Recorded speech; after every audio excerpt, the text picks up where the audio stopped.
ಶಾಲೆಯ ಮೆಟ್ಟಿಲು ಹತ್ತುವ ಮುನ್ನ ತಮ್ಮ ಮಕ್ಕಳಿಗೆ ಗುರುಗಳಿಂದ ಅಕ್ಷರಾಭ್ಯಾಸ ಮಾಡಿಸೋದು ವಾಡಿಕೆ. ಗುರುಗಳಿಂದ ಅಕ್ಷರಾಭ್ಯಾಸ ಮಾಡಿಸಿದ್ರೆ ಶೈಕ್ಷಣಿಕ ಭವಿಷ್ಯ ಉಜ್ವಲವಾಗಿರುತ್ತೆ ಅನ್ನೋದು ನಂಬಿಕೆ.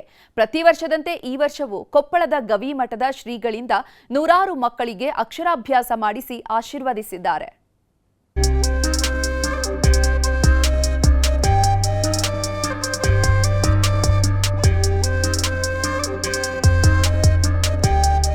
ತಮ್ಮ ಮಕ್ಕಳ ಶೈಕ್ಷಣಿಕ ಭವಿಷ್ಯ ಉಜ್ವಲವಾಗಲಿ ಅನ್ನೋದು ಪಾಲಕರ ಅಭಿಲಾಷೆ.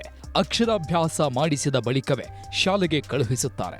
ಕೊಪ್ಪಳ ಭಾಗದಲ್ಲಿ ತಮ್ಮ ಮಕ್ಕಳಿಗೆ ಗವಿಮಠದಲ್ಲಿ ಅಕ್ಷರಾಭ್ಯಾಸ ಮಾಡಿಸುವುದು ಪರಂಪರೆ. ಪ್ರತಿ ವರ್ಷದಂತೆ ಈ ವರ್ಷವೂ ಗವಿಸಿದ್ದೇಶ್ವರ ಶ್ರೀಗಳು ನೂರಾರು ಮಕ್ಕಳಿಗೆ ಅಕ್ಷರಾಭ್ಯಾಸ ಮಾಡಿಸಿದ್ದಾರೆ. ನೋಟ್ಬುಕ್, ಪೆನ್ ಹಿಡಿದು ಬಂದಿದ್ದ ನೂರಾರು ಪುಟ್ಟ ಮಕ್ಕಳು ಶ್ರೀಗಳ ಆಶೀರ್ವಾದ ಪಡೆದರು. ಅಲ್ಲೆಲ್ಲ ಹೋಗಕ್ಕೆ ತುಂಬಾ ದೂರ ಆಗ್ತಿತ್ತು ರೀ. ಈಗ ಶೃಂಗೇರಿಯ ಆ ಥರ ಎಲ್ಲ ಹೋಗ್ಬೇಕಂದ್ರೆ ನಮ್ಮ ಕೊಪ್ಪಳ ಮಂದಿಗೆ ಅಜ್ಜಾರು ಈ ಥರ ಅಕ್ಷರಾಭ್ಯಾಸ ಮಾಡಿರೋದು ನಮ್ಗೆ ತುಂಬ ಖುಷಿ ಇದೆ. ಹಾಗಾಗಿ ನಾವು ನಮ್ಮ ಇಬ್ಬರು ಮಕ್ಕಳನ್ನ ಕರ್ಕೊಂಬಂದೀವ್ರಿ ಅಕ್ಷರಾಭ್ಯಾಸ. ನಮಗೆ ಅಜ್ಜಾರ ಅಂದರೆ ತುಂಬಾ ಭಕ್ತಿ. ಅವರು ಒಂಥರ ನಮಗೆ ಅವ್ರು ನೋಡಿದರೆ ಸ್ವಾಮಿ ವಿವೇಕಾನಂದರ್ ನೋಡಿದ ಹಾಗೆ ಅನಿಸ್ತೈತಿ.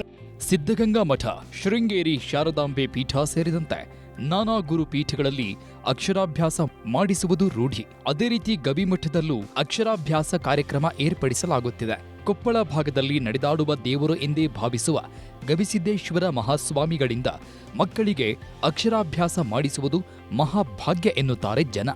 ತುಂಬ ಖುಷಿ ಆಗ್ತೈತೆ. ಅಂದ್ರೆ ಕೊಪ್ಪಳದಾಗ ಜಾತ್ರೆ ಅಷ್ಟ ಫೇಮಸ್ ಅಲ್ಲ. ಈಗ ಅಜ್ಜರ ಅಕ್ಷರಾಭ್ಯಾಸ ಮಾಡ್ತಿರೋದು ನಮ್ಗೆ ಭಾಳ ಖುಷಿ ಐತ್ರಿ. ನಾವು ಆ್ಯಕ್ಚುಲಿ ಹಂಸಾಗದಿಂದ ಬಂದೀವ್ರಿ. ಶೃಂಗೇರಿಗೆಲ್ಲ ಹೋಗ್ತಿದ್ವಿ ಅವಾಗ. ಈಗ ನಮ್ಮ ಡಿಸ್ಟ್ರಿಕ್ನಾಗ ಆಗಿರೋದು ನಮ್ಗೆ ಭಾಳ ಖುಷಿ ಐತಿ. ಅಂದ್ರೆ ಅಜ್ಜರ ಕೈಯಿಂದ ನಮ್ಮ ಮಕ್ಕಳಿಗೆ ಬರ್ಸಿದ್ರೆ ಚಲೋ ಆಗ್ತೈತೆ ಅನ್ನೋ ಕಾರಣಕ್ಕೆ ಬಂದೀವ್ರಿ.